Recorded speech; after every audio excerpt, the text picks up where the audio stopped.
Presentation Naikode साहेब हे नवीन आहेत presentation चालू केल्यानंतर त्यांचं क्लोज व्हायचे. चालेल आपण चालू करू. आता जसं सरांनी सांगितलं तसं आपण जे काही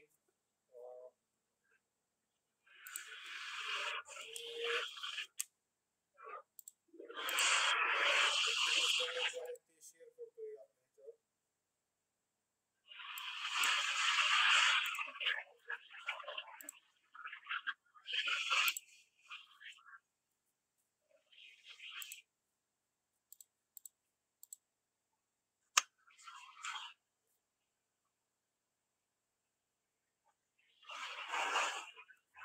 सर्वांना दिसत असेल. हो येत दिसते स्क्रीन.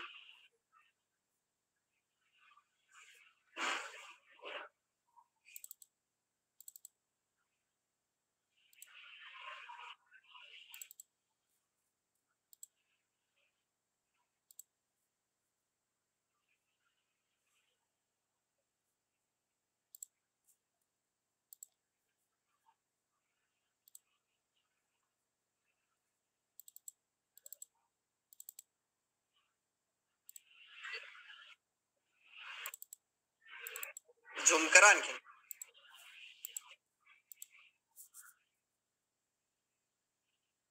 झूम करा आणखीन त्याला.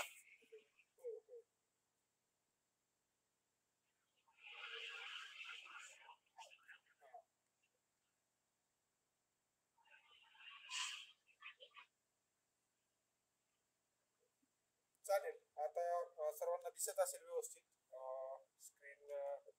तर सर्वप्रथम जे आहे तर आता आपण जे पाहतो तर अंतर्गत नियंत्रण प्रणाली आणि अंतर्गत मानके. तर हे जे काही आपली जी काही सेंद्रिय शेती जी काही चालू आहे तर ह्याचं जे आहे ते national standard for organic production म्हणजेच राष्ट्रीय मानकावर जे आहे ते आपण म्हणजे NPOP जी काही सतत म्हणतो. तर हे NPOP चे काही नियमावली जे आहे ते आपल्या केंद्र शासनाच्या ऑर्गनायझेशन जे आहे ते तिथं आपल्याला म्हणजे ती आखून दिलेली आहे आणि त्यानुसार जे आहे ते आपल्याला त्या पद्धतीने जे आहे ते सेंद्रिय शेती करायची आहे. तरच म्हणजे त्यांनी जे काही दिलेले मानक आहेत किंवा त्यांनी जे काही सांगितलेले जे काही टेक्निकल मुद्दे आहेत तर त्याचा अवलंब आपल्याला करायचा आहे आणि तशा पद्धतीनं जर त्या सगळ्या गोष्टींचा जर अवलंब आपण केला तरच जे आहे ते आपल्याला आपल्या शेताचं जे आहे ते सेंद्रिय म्हणून जे आहे ते सर्टिफिकेशन आपल्याला भेटणार आहे. तर याच्यात काय काय महत्वाचे मुद्दे आहेत तर ते आपण पाहू.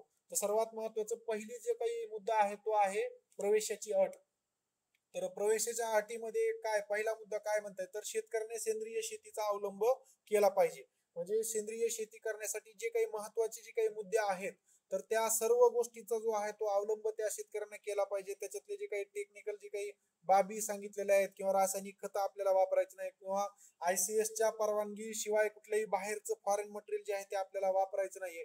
तर त्या गोष्टीचा अवलंब जे आहे ते ह्याच्यामध्ये केला पाहिजे असा ह्या पहिल्या मुद्द्याचा अर्थ. दुसरा मुद्दा आहे सेंद्रिय शेती कार्यक्रमात सहभागी होण्यासाठी कमीत कमी 40 म्हणजे 0.40 हेक्टर म्हणजे 40 गुंठे क्षेत्र जे आहे ते आपल्याकडे असणं गरजेचं आहे. म्हणजे ज्या शेतकऱ्याला सेंद्रिय शेती करायची आहे तर त्याच्या नावे किमान 40 गुंठे क्षेत्र किंवा 1 एकर जमीन जी आहे ते त्याला सेंद्रिय शेतीसाठी जे आहे ते देणं अनिवार्य आहे.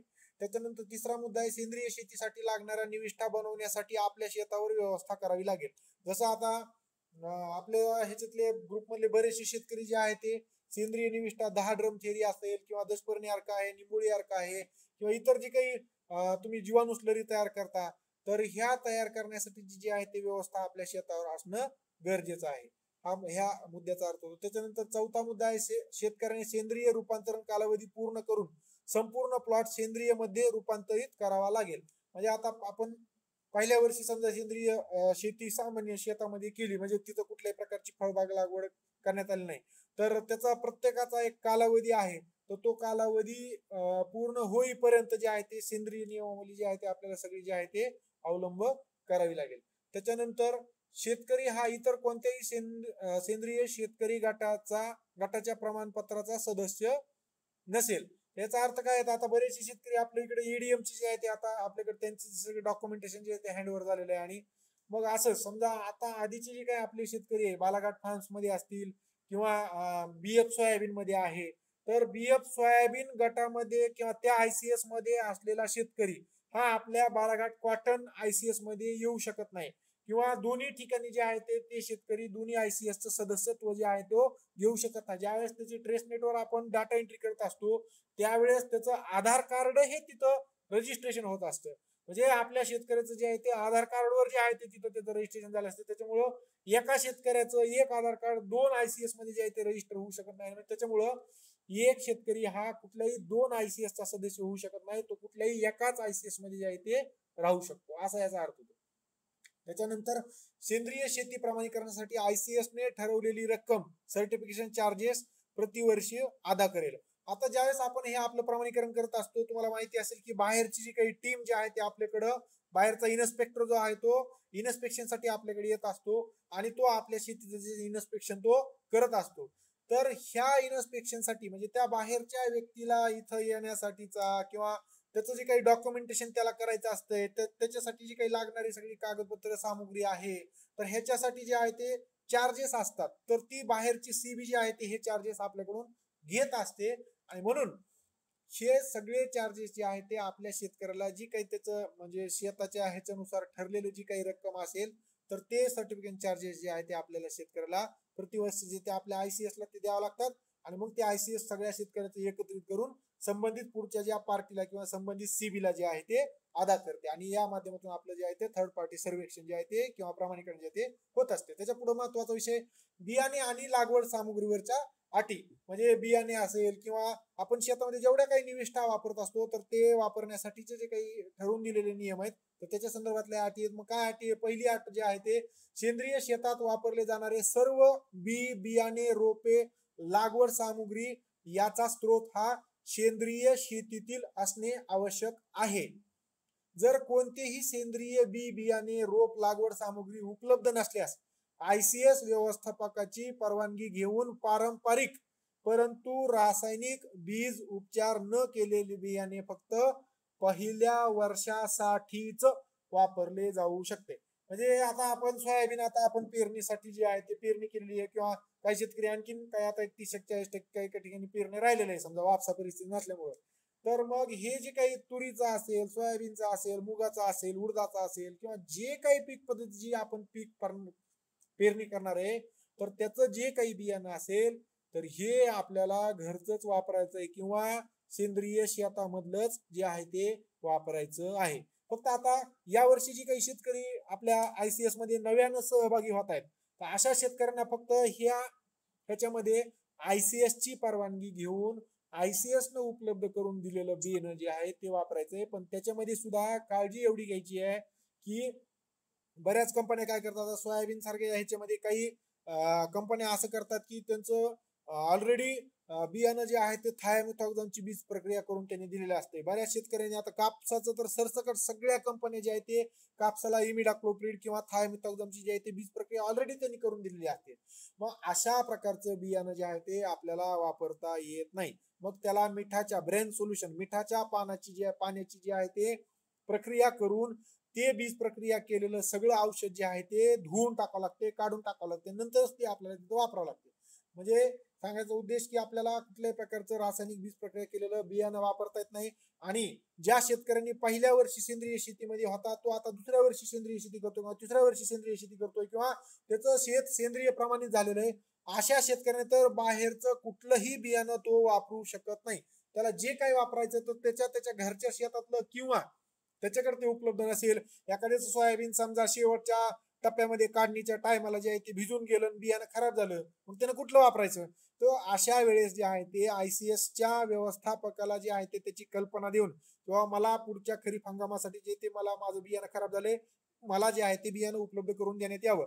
मग ICS व्यवस्थापक आपल्याच एखाद्या गटातल्या शेतकऱ्याला संपर्क साधून जे आहे ते बियाणं उपलब्ध करून देतील किंवा त्याचे कुठले काहीतरी जे आहे ते त्याचं नियोजन लावतील. अशा पद्धतीने आपल्याला बियाण्याच्या बाबतीत ह्या अटी वरचा पहिला जो काही मुद्दा त्याचा अशा पद्धतीचा अर्थ होतो. दुसरा मुद्दा आहे शेतकरी वापरलेल्या सर्व बियाण्यांची रिकामी पाकिटे व खरेदी पावती तपासणीसाठी जमवून ठेवतील. आता आपण बऱ्याच ठिकाणी आपल्याला माहिती असेल की आपण आपल्या बळीराजा ग्राहक भांडारामधून NPOP प्रमाणित जे आहे ते सेंद्रिय निविष्ठातून घेऊ शकता किंवा काही ठिकाणी जे आहे ते आपले यादव सर आहे पाटोद्याचे, तर त्यांच्याकडे ते ग्रीन प्लॅनेटचे NPOP प्रमाणित काही प्रोडक्ट आहेत, तर त्यांच्याकडून तुम्ही जे आहे ते, किंवा मुळे म्हणून लाळेगावचे आहेत, तर त्यांच्याकडून तुम्ही सेंद्रिय निविष्ठा येत असता. तर हे सगळे जेवढे काही पाकिट तुम्ही वापरताय, ग्रीन प्लॅनेटचं पेस्ट टू इट असेल किंवा इतर जे काही ST असेल तुम्ही बीज प्रक्रियेसाठी वापरता, तर ह्याचे सगळे वापरलेले पाकिट असतील, त्याचे वेस्टर्न असतील, बॉटल्स असतील किंवा खरेदीच्या पावत्या असतील, तर ह्या सगळ्या गोष्टी ज्या आहेत ते शेतकऱ्यानं इन्स्पेक्शन होईपर्यंत जे आहे ते जपून ठेवायच्या आहेत. सगळ्या पक्क्या पावत्या फाईलला लावून ठेवायच्या आहेत खरेदीच्या. त्याच्यानंतर परवानगी नसलेल्या कोणत्याही निविष्ठा वापरून बीज प्रक्रिया करू नये. म्हणजे परवानगी नसलेल्या बीज म्हणजे निविष्ठा म्हणजे काय, आता बरेचसे शेतकरी वार्डन वापरतात किंवा थायमेथॉक्झाम वापरतात, क्रुझर वापरतात किंवा गावचे वापरतात. तर हे जे काही बीज प्रक्रियेचे औषध आहेत किंवा कीडनाशक आहेत, तर ह्यांचा वापर आपल्याला करता येत नाही, असा याचा अर्थ होतो. त्याच्यानंतर तिसरा मुद्दा काय म्हणते, पीक पोषण व खताच्या अटी. म्हणजे आपण जे काही पीक आपल्या शेतामध्ये पेरतोय, तर त्याचं अन्नद्रव्य व्यवस्थापन करण्याच्या अनुषंगाने काय काय आपण वापरू शकतो, काय आपल्याला वापरता येईल ह्याच्या संदर्भातल्या अटी आहेत. मग पहिली अट काय आहे, सेंद्रिय शेतीसाठी फक्त स्वतःच्या शेतातील शेणखत व कंपोस्ट खते वापरण्याची परवानगी आहे. इतर सेंद्रिय निविष्ठा ICS व्यवस्थापकाची परवानगी घेतल्यानंतर वापरले जाऊ शकतात. लक्षात घ्या, आपण ज्यावेळेस सेंद्रिय शेतामध्ये शेणखत किंवा कंपोस्ट खत टाकत असतो, तर तो आपल्या शेतावरचाच असला पाहिजे. नाहीतर एखाद्या शेतकऱ्याचं समजा शेणखत दुसऱ्याचं जो रासायनिक पद्धतीने शेती करतोय त्याच्या उकंड्यावरचं शेणखत सुद्धा आपल्याला वापरता येत नाही. कारण की त्यानं त्याच्या जनावराला जे आहे ते कोराजेन मारलेलं जर मका खाऊ घातले असेल, तर त्या मक्यामध्ये कोराजेनचा रेसिड्यू असतो. तेच त्या जनावरांच्या विष्ठेमधून, त्या शेणामधून त्या उकंड्यापर्यंत जाते. तेच जर आपण परत आपल्या शेतामध्ये वापरलं तर ह्याचे जे आहे ते रेसिड्यू येऊ शकतात. आणि म्हणून जे काही शेणखत तुम्ही किंवा कंपोस्ट खत जे काही तुम्ही वापरणार आहे, तर ते स्वतःच्या शेतावरच वापरायचंय. आणि मात्र समजा तुमच्याकडे ते उपलब्ध नाही आणि ते तुम्हाला दुसरीकडून घ्यायचं आहे, तर ह्या अशा वेळी जे आहे ते ICS व्यवस्थापकाची परवानगी जी आहे ती तुम्हाला घ्यावी लागेल आणि नंतर ते तुम्हाला वापरता येईल. दुसरा मुद्दा आहे, शेतकऱ्यांना आपल्या जमिनीची सुपीकता सुधारण्यासाठी पिकांचा फेरपालट, हिरवळीची खते, त्याच्यानंतर कंपोस्ट खते, इतर बाबींचा वापर फील्ड ऑफिसरच्या सूचनेनुसार करावा. आता तुम्हाला माहिती असेल, आपली टीम जी आहे ते वेळोवेळी फील्डवर येत असते. दिलदार सर असतील, इरफान सर असतील किंवा लोखंडे सर असतील किंवा इतर आणखीन आपली जी काही गंगे आणि इतर जी काही टीम आहे, तर ती ज्यावेळेस आपल्या शेतावर येत असते, तर त्यांनी तुम्हाला सांगितलेलं असते किंवा आपण प्रशिक्षणाच्या माध्यमातून तुम्हाला सांगत असतो की ह्या पिकाच्या अन्नद्रव्य व्यवस्थापनासाठी तुम्हाला प्रॉम वापरायचंय किंवा आणखीन काही जीवाणुसंघ वापरायचे किंवा स्लरी वापरायची. तर ह्या ज्या काही गोष्टी फील्ड ऑफिसरने सांगितल्या त्या पद्धतीनेच तुम्हाला करायचं आहे. त्याच्यानंतर सगळ्यात महत्वाचं आहे की पिकांची फेरपालट फार महत्वाची. सेंद्रिय शेतामधला जे आहे तो अन्नद्रव्य व्यवस्थापनाच्या अनुषंगाने तो आत्मा आहे. 2 वर्षाच्या आधी जे काही आपलं प्रशिक्षण आपण KVK मध्ये घेतलं होतं, बरेचसे शेतकरी आपले त्याच्यामध्ये होते. आणि मग नाईकवाडी साहेबांनी ती PPT प्रेझेंटेशनच्या माध्यमातून सुद्धा दाखवलं होतं की पिकांची फेरपालट करणं गरजेचं आहे. मग पिकाची फेरपालट करण्यासाठी कशा पद्धतीने केली पाहिजे, पहिल्या वर्षी आता जर तुम्ही सोयाबीन खरीपामध्ये घेतला असेल, तर पुढच्या वर्षी जे आहे ते तुम्हाला त्या शेतामध्ये पुढच्या वर्षी खरीपामध्ये एखादं एकदल वनस्पती असलेलं पीक तिथं तुम्हाला घेणं गरजेचं आहे. खरीपातली तुम्ही ज्वारी घेऊ शकता किंवा इथं बाजरी तुम्ही घेऊ शकता किंवा इतर जी काही एकदल वनस्पतीवाले पीक आहेत, किंवा सोयाबीन ऐवजी तूर तिथं तुम्ही घेऊ शकता किंवा सोयाबीन ऐवजी तिथं कापूस तुम्ही घेऊ शकता. अशा पद्धतीनं पिकांची फेरपालट त्या हंगामामध्ये आपण केली पाहिजे. रब्बी हंगामामध्ये ज्या शेतामध्ये तुम्ही हरभरा घेतलंय, पुढच्या रब्बी हंगामामध्ये तिथं त्या हरभऱ्याऐवजी तिथं तुम्ही राजमा घ्या किंवा राजमाऐवजी तुम्ही तिथं जे आहे ते गहू घ्या किंवा गव्हाऐवजी तिथे ज्वारी घ्या. अशा पद्धतीनं आपल्याला पिकांची फेरपालट जर केली तर त्या जमिनीचा जो काही पोत आहे तो सुधारतो. नाहीतर एकच एक पीक पद्धतीचा जर अवलंब केला तर तेवढेच किंवा त्या पिकाला लागणारे तेवढेच न्यूट्रिएंट किंवा तेवढेच अन्नद्रव्य ती पीक शोषून घेतंय आणि मग पुढे चालून त्या अन्नद्रव्यांची जी आहे ते उपलब्धता किंवा त्या पिकाला जे आहे ते तिथं कमतरता निर्माण होऊ शकते. आणि म्हणून आपल्याला सर्वांना पिकांची फेरपालट करणं गरजेचं आहे. दुसरा विषय, हिरवळीचे खत आपल्याला वापरणं गरजेचंच आहे. ऑरोग्रीन ग्रीन जे काय आपण म्हणतो, ऑरोग्रीन आपण मागच्या वर्षी जे ते शेतकऱ्यांना उपलब्ध करून देण्यात आलं होतं. त्याच्यामध्ये सगळ्या प्रकारच्या एकदल वनस्पती पण होत्या, द्विदल वनस्पती पण होत्या. आणि ह्या वनस्पती फुलांच्या ह्याच्यावर आल्यावर किंवा फुलं त्याला लागल्याच्या नंतर जे आहे ते त्या सगळ्या आपल्या बऱ्याच शेतकऱ्यांनी जे आहे ते तिथं गाडून पण टाकल्या होत्या, नांगरून पण टाकल्या होत्या. त्या जमिनीमध्ये गाडून टाकल्यानं काय होणार आहे, तर ह्या जमिनी उगून आल्याच्या नंतर द्विदल वनस्पतीमध्ये जी काही मुळांवर गाठी तयार होतात, तर ह्या गाठीमध्ये जे आहे ते अन्नद्रव्य जे आहे ते साठल्या जातात. आणि मग हे जर परत तुम्ही जर जमिनीमध्ये जर परत बुडवून टाकलं, तर हा ड्राय मॅटर तिथं वाढल्यामुळं जमिनीची जी आहे ते जलधारण क्षमता तिथं वाढत असते. हे सगळं तिथंच कुजल्यामुळं जे आहे ते जमिनीला जे आहे ते उच्च जे आहे ते अशा प्रकारचं जे आहे ते खत, हिरवळीचं खत आपल्या तिथं जमिनीला भेटतं. आणि मग त्याच्यामुळे जे आहे ते पुढच्या पिकाला जे आहे ते त्याचा फायदा इथं होत असतो. आणि म्हणून आपल्याला हिरवळी खतांचा सुद्धा वापर करायचा आहे. त्याचप्रमाणे आपल्याला कंपोस्ट खताचा वापर करायचा आहे पिकांच्या अन्नद्रव्य व्यवस्थापनासाठी. त्याच्यानंतर चौथा महत्वाचा मुद्दा आहे पीक संरक्षण उपायांसाठीच्या अटी. म्हणजे आपल्याला सर्वांना माहिती आहे की आपण ज्यावेळेस हरभरा असेल, सोयाबीन असेल, उडीद असेल, मूग असेल, कापूस असेल, तूर असेल, ह्या पिकांची ज्यावेळेस लागवड करतो त्यावेळेस तिथं जे आहे ते वेगवेगळ्या प्रकारचे किडींचा आणि रोगांचा, बुरशीजन्य रोगाचा किंवा जीवाणूजन्य रोगांचा किंवा विषाणूजन्य रोगांचा जो आहे तो तिथं प्रादुर्भाव होत असतो. आणि मग अशा ठिकाणी हे रोग कंट्रोल करण्यासाठी जे ते आपल्याला तिथं फवारणी करणं गरजेचं आहे. मग हे करत असताना आपण सोयाबीन मध्ये एखादी आळी आली तर कोराजेन वापरायचं नाही किंवा प्रोक्लेम वापरायचं नाही. मग वापरायचंय काय, तर ह्याच्याशी संदर्भातल्या ह्या अटी आहेत. मग पहिली अट काय म्हणते, तर शेतकऱ्यांनी फील्ड ऑफिसरच्या निर्देशानुसार कीड व रोगांचा प्रतिबंध करण्यासाठी आवश्यक त्या प्रतिबंधात्मक पद्धतींचा अवलंब करावा, ज्यामध्ये वाण, पीक आणि पारंपरिक पद्धती इत्यादींचा समावेश असेल. लक्षात घ्या, त्याच्यामध्ये सगळ्यात महत्वाचा एकच शब्द त्यांनी वापरलेला आहे. काय वापरलाय, तर प्रतिबंध आणि प्रतिबंधात्मक. म्हणजे सेंद्रिय शेती करत असताना आपल्या पिकावर कुठल्याही प्रकारची कीड किंवा रोग येऊ नये म्हणून आपल्या एसओपी मध्ये, पीओपी मध्ये किंवा तुम्हाला जे काही देण्यात येणारे शेड्यूल आहेत त्याच्यामध्ये प्रतिबंधात्मक उपाययोजना सुचवलेल्या आहेत. मग काय उपाययोजना सुचवलेल्या आहेत, बांधाच्या कडेनं पूर्णपणे जे आहे ते तुम्ही तिथं एरंड लावा. ह्या एरंडीमुळे काय, एरंडीचे पहिले पानं जी काही तुम्ही जर बघितले तर एकदम लुसलुशीत असतात. त्या पानाच्या खालून जर तुम्ही बघितलं तर सगळ्या प्रकारच्या रसशोषी किडी तिथे तुम्हाला दिसतात. त्याच्यानंतर सगळ्यात महत्वाचं, एरंडा पानांचं जर तुम्ही व्यवस्थित निरीक्षण घेतले तर तिथं सगळ्या प्रकारच्या अळीवर्गीय किडींचे जे आहे ते तिथं अंडे तुम्हाला तिथे दिलेले दिसतील किंवा अळीवर्गीय किडी जे आहे ते तिथं त्यांचे पिल्ले जे आहेत ते तिथं त्या एरंडाचे पानं जे आहे ते स्काल्पिंग करायले किंवा खायलेले तुम्हाला दिसेल.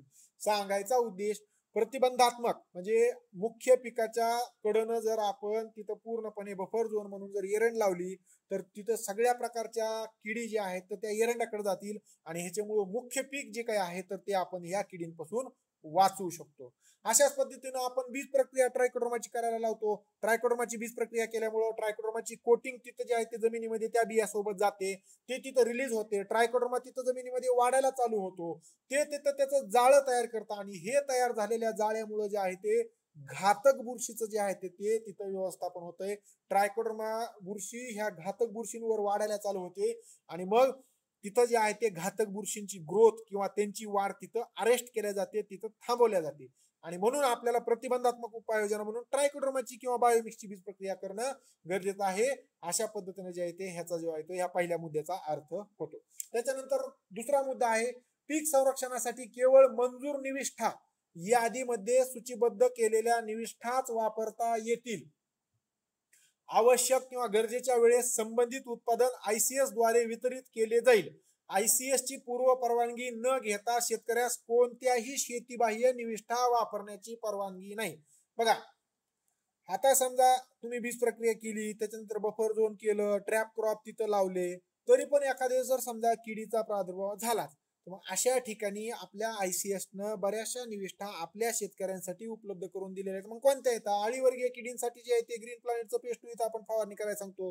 वसंतराव नाईक मराठवाडा कृषी विद्यापीठाचं बायोमिक्स आपण त्याच्यामध्ये वापरायला लावतो. किंवा आणखीन इतर ज्या काही निविष्ठा आपल्याकडे आहेत तर ह्या निविष्ठांची यादी जी आहे ते आपण सूचीबद्ध केलेली आहे. आपल्या आयसीएस चे जी काही सदस्य आहेत, काही अध्यक्ष, एक समिती आपण स्थापन केली, त्याच्यामध्ये त्यांची जी आहे ते सगळ्यांशी चर्चा करून कशाचे रिझल्ट आले, बाबा पेस्टिसाइडचे रिझल्ट आपण त्याला वापरायचंय.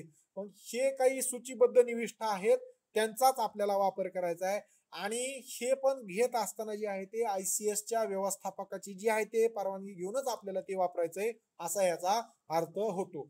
याच्या व्यतिरिक्त बाहेर आता कोराजेनच्या बाटलीवर हिरवा ट्रँगल दिसतंय म्हणून बाहेरचा दुकानदार काय म्हणतो हे सुद्धा सेंद्रिय आहे, असं जमत नाही.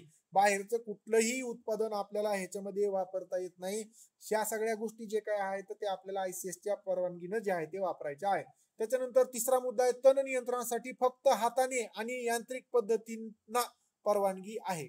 आता बऱ्याच ठिकाणी तुम्ही बघत असाल, बरेचसे शेतकरी सोयाबीन पेरणी झाल्याच्या नंतर लगेच स्ट्रॉंग आर्म वापरतात किंवा पेंडीमिथिल वापरतात किंवा आणखीन बऱ्याच गोष्टी ज्या आहेत त्याच्यामध्ये वापरतात. तर अशा पद्धतीनं कुठल्याही प्रकारचं म्हणजे उगवण पूर्व पण नाही, उगवणुकीच्या नंतर नाही. बऱ्याच शेतकरी आता विचारतात सोयाबीन आता उगवलेलं नाही, सोयाबीन उभं नाही, त्याच्यामुळे आम्ही बीजनाशक म्हणून स्ट्रॉंग आर्म वापरायला काय हरकत आहे? अजिबात जमत नाही. कारण की हे स्ट्रॉंग आर्मचा जो आहे तो रेसिड्यू तिथं राहत असतो आणि मग हे जे ज्यावेळेस माती परीक्षण होईल किंवा पुढचं पीक जे काही तुम्ही तिथं जे करणार आहे तर त्याच्यामध्ये ह्याचा रेसिड्यू येत असतो. आणि म्हणून कुठल्याही प्रकारचं कसलंच तणनाशक जे आहे ते आपल्याला तिथं वापरायचं नाही. जे काही तण व्यवस्थापन तुम्हाला करायचं आहे तर ते फक्त आणि फक्त हातानं किंवा कोळपे जे आहे ते चालवून किंवा हात कोळपे जे आहे ते चालवून तिथं करायचंय. बाकी तणनाशक आपल्याला तिथं वापरता येणार नाही. हा, आता याच्यामध्ये सेंद्रिय तणनाशक जे आहे ते त्याचे ट्रायल आपल्या ICS मार्फत चालू आहे. हे मात्र जे आहे ते संबंधित ज्यावेळेस म्हणजे व्यवस्थित काम करतायत हे सगळ्या गोष्टी आपल्याला लक्षात येईल त्यावेळेस आपण आपल्या म्हणजे CB ला कळवून त्यांची परवानगी रीतसर घेऊ आणि त्याच्यानंतर जे आहे ते ICS कडून ते वितरित झाल्याच्या नंतर ते वापरता येतील. पण इतर बाहेरून कुठल्याही प्रकारचं सेंद्रिय तणनाशक सुद्धा आता काही लोक आलेले म्हणून सांगलेले फेसबुकवर बरेच त्याचं जे आहे ते हे करायचे, पण अशा प्रकारचे तणनाशक आपल्याला वापरता येणार नाही.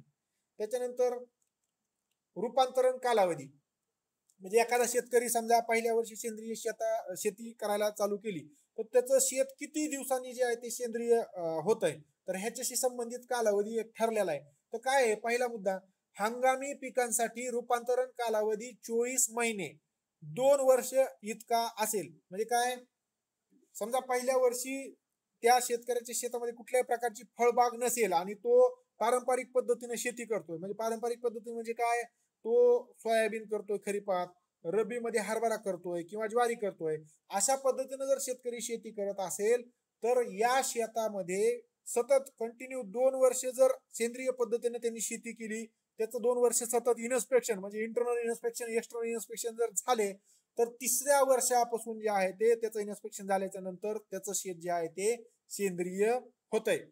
आणि जिथं जिथं फळबागा आहेत म्हणजे दुसरा मुद्दा काय म्हणतोय, बहुवार्षिक पिकांसाठी रूपांतरण कालावधी हा 36 महिने किंवा 3 वर्षाचा असेल. त्याचा अर्थ काय होतंय की ज्या शेतामध्ये आता बऱ्याचशा शेतकऱ्यांना आपल्याकडे सीताफळाच्या बागा आहेत किंवा पेरूच्या बागा आहेत किंवा काही शेतकऱ्यांकडे असंच ह्याच्या म्हणजे जंगली वनस्पती काही शेतकऱ्यांकडे आहे, तर मग अशा ठिकाणी जे आहे ते त्यांच्या शेतामध्ये कन्व्हर्जन पिरियड हा 3 वर्षाचा आहे. म्हणजे त्यांचं पहिलं वर्ष इन्स्पेक्शन होईल, दुसऱ्या वर्षी इन्स्पेक्शन होईल, तिसऱ्या वर्षी पण इन्स्पेक्शन होईल म्हणजे IC1 IC2 IC3 होईल आणि तिसरं वर्षाचं इन्स्पेक्शन झाल्याच्या नंतर चौथ्या वर्षी सुद्धा त्यानं त्याच पद्धतीने सेंद्रिय शेती केली तर चौथ्या वर्षी जे आहे ते त्याचं प्रमाणीकरण सेंद्रिय म्हणून होईल. तर अशा पद्धतीने जे आहे ते ह्याच्यामध्ये रूपांतरण कालावधी हा असेल. त्याच्यानंतर इतर महत्वाचे जे काही ते अटी इथं दिलेल्या आहेत, तर काय काय अटी येतात, शेजारच्या शेतातून फवारणीद्वारे हवेतून येणाऱ्या अनावश्यक गोष्टींना प्रतिबंध करण्यासाठी फील्ड ऑफिसरच्या सूचनेनुसार सेंद्रिय शेताची सीमा व बफर झोनची देखभाल करावी लागेल. म्हणजे लक्षात घ्या, ज्याचं काही आपलं शेत आहे, समजा हे आपलं शेत आहे 1 एकरचं शेत आहे, तर ह्याची इथून जे आहे ते 1 मीटर पर्यंत जे आहे ते आपला मोठा बांध जो आहे तो तिथं असला पाहिजे चारही साईडनं.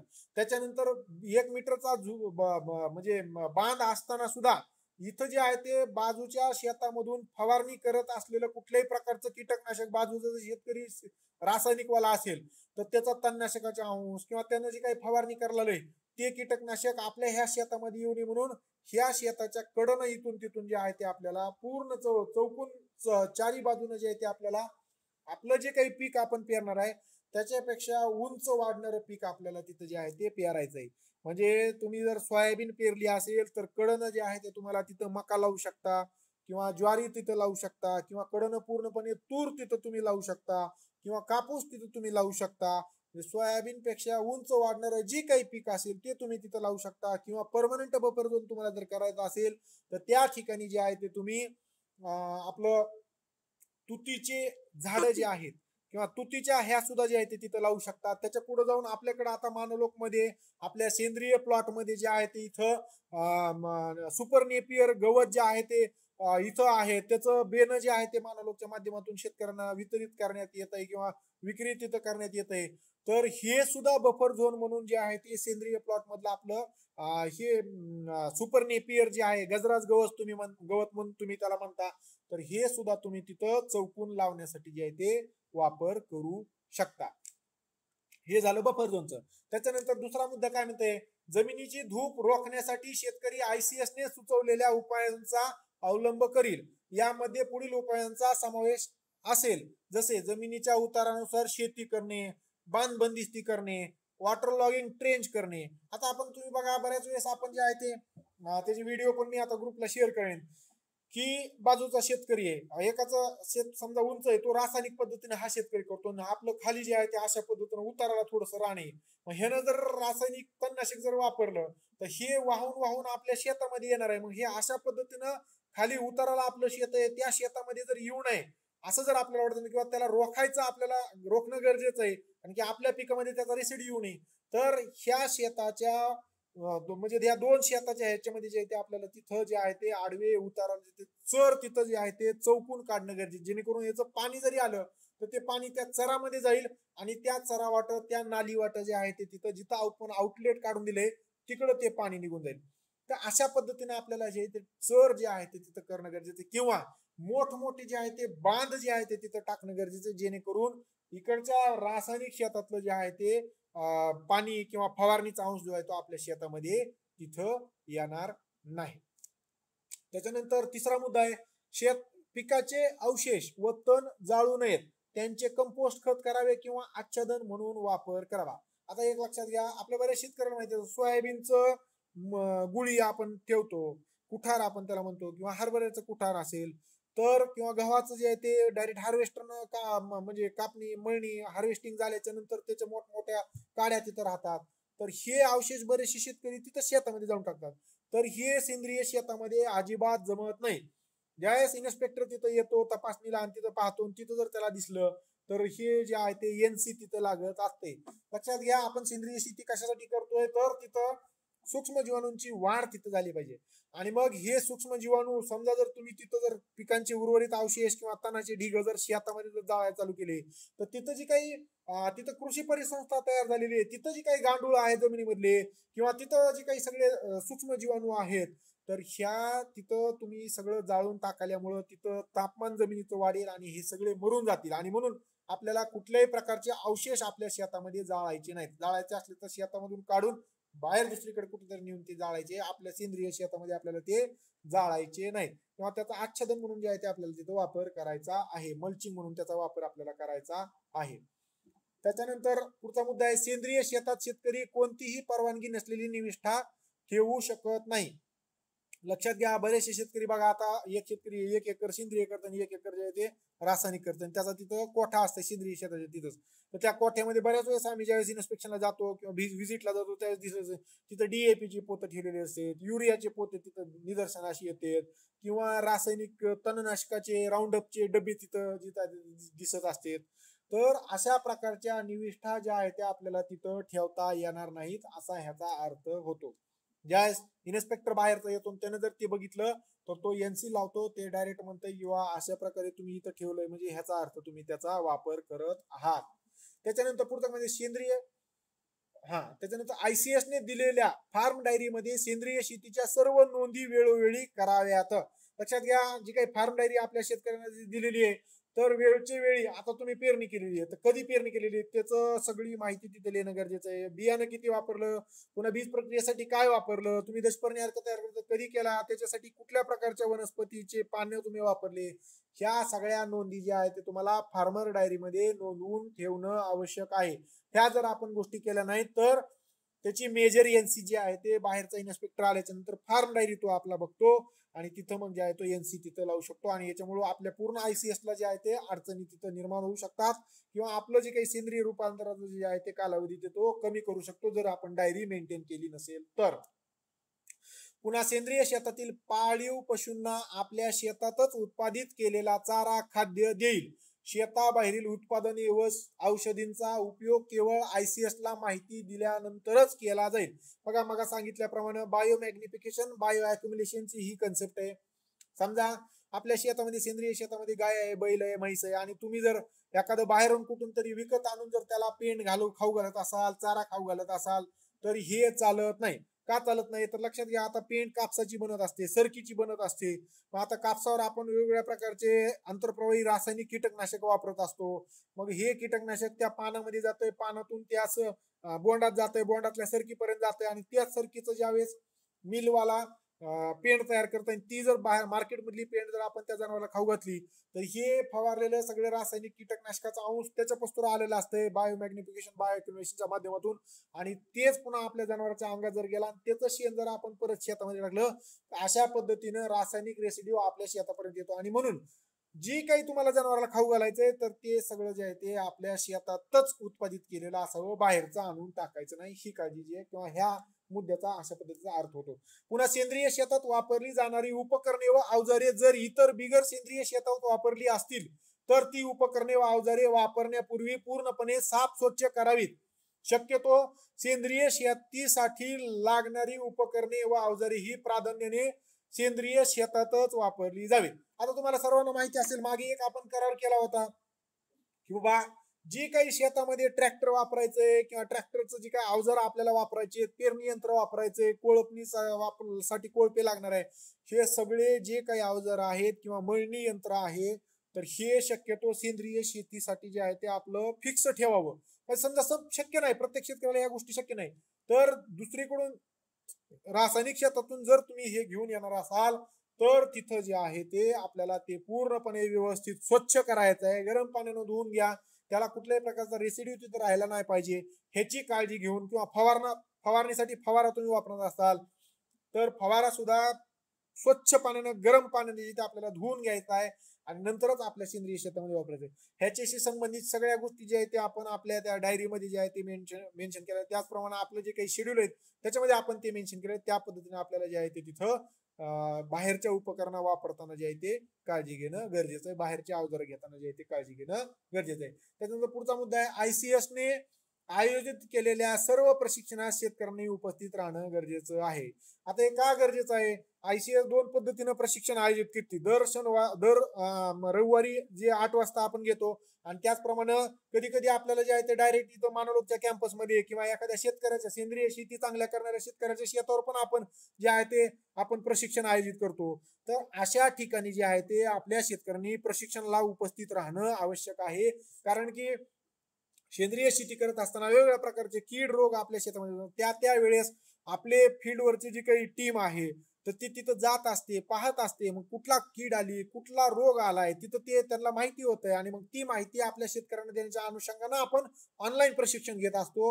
आणि म्हणून मग ह्या किडीचा रोगाचा बंदोबस्त कसा करायचा, प्रतिबंधात्मक उपाय काय आहेत किंवा त्याच्यानंतर कीड आल्याच्या नंतरचं जे काही उपाय त्या काय करायला पाहिजे तर ह्याची माहिती देण्यासाठी हे प्रशिक्षण असतात. आणि म्हणून प्रत्येक शेतकऱ्यांना हे मॅन्डेटरी आहे, प्रत्येक शेतकऱ्याला हे करावंच लागतं. ही मेजर असते. जी शेतकरी प्रशिक्षणास येत नाही तर त्याला ह्या गोष्टींची माहिती होणार नाही. आणि म्हणून सगळ्या शेतकऱ्यांनी प्रशिक्षणास उपस्थित राहणं गरजेचं असते. ज्यावेळेस बाहेरचा एक्सटर्नल येतो त्यावेळेस तुमचा इंटरव्ह्यू तो घेत असतो, त्यावेळेस तो विचारतो किंवा प्रशिक्षण ICS घेतंय का, व्यवस्थापक तुमच्या ICS ची जे आहे ते तुम्हाला प्रशिक्षण देतात का.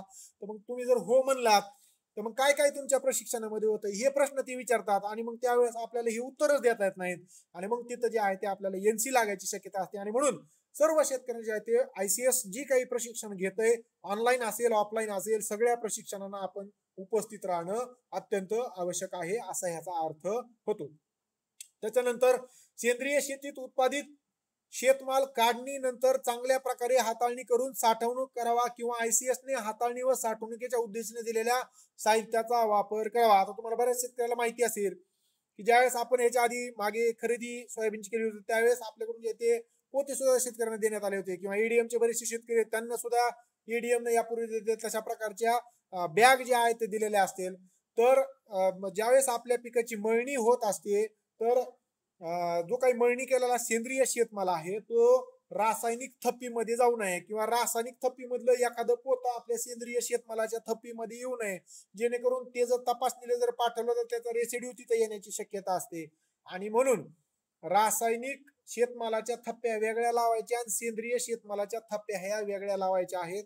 त्याचप्रमाणे त्याच्यासाठी जे काही लागणारे साहित्य आहे ते सुद्धा जे आहे ते वेगवेगळं आपल्याला तिथं वापरायचं आहे. हा ह्याचा जो आहे तो अर्थ होतो.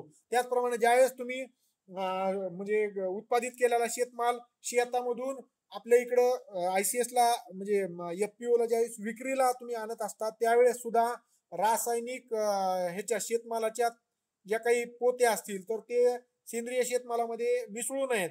ह्या अनुषंगाने सुद्धा जे आहे ते आपण काळजी घेणं गरजेचं आहे, असा ह्या मुद्द्याचा तो अर्थ होतो. तर हे आहेत महत्वाचे मुद्दे. याप्रमाणे जे आहे ते आपल्याला ह्या अंतर्गत नियंत्रण प्रणालीचा जे आहे ते आपल्याला किंवा इंटरनल कंट्रोल सिस्टीम मधले जे काही हे मुद्दे आहेत तर त्यांचा अवलंब जे आहे ते करणं आवश्यक आहे. त्याच्यानंतर आपल्या सर्वांना वेळोवेळी आपले फील्ड ऑफिसर जे आहे ते सांगत असतात की तुमच्या ICSचं नाव काय आहे. तर काही शेतकऱ्यांच्या याचं जे आहे ते नाव सह्याद्री बालाघाट फार्मर प्रोड्युसर ह्या पद्धतीने असेल तर ते त्यावेळेस जे काही फील्ड ऑफिसरने जे काही सांगितलेले ICSचे नाव आहेत ते सुद्धा आपल्याला माहिती असणं गरजेचं आहे. आणि ही सगळी माहिती आपल्या डायरीवर जे आहे ते नमूद असते, त्याचा थोडासा आपण जे आहे ते अभ्यास वेळोवेळी करणं गरजेचं आहे. हे महत्वाचे मुद्दे आहेत. एकदा प्रत्येकाला दिलेल्या डायरीमध्ये जे आहे ते तिथं शेवटच्या पानावरती दिलेले आहेत. त्याच्यामुळे सर्वांनी एकदा ते नंतर प्रशिक्षण झाल्याच्या नंतर वाचून घ्यावेत आणि त्याप्रमाणे जे ते कार्यवाही जी आहे ते आपण करावी. आता काय करू लगेच फील्ड ऑब्झर्वेशन घेऊ आणि मग शेवटी प्रश्न घेऊ म्हणजे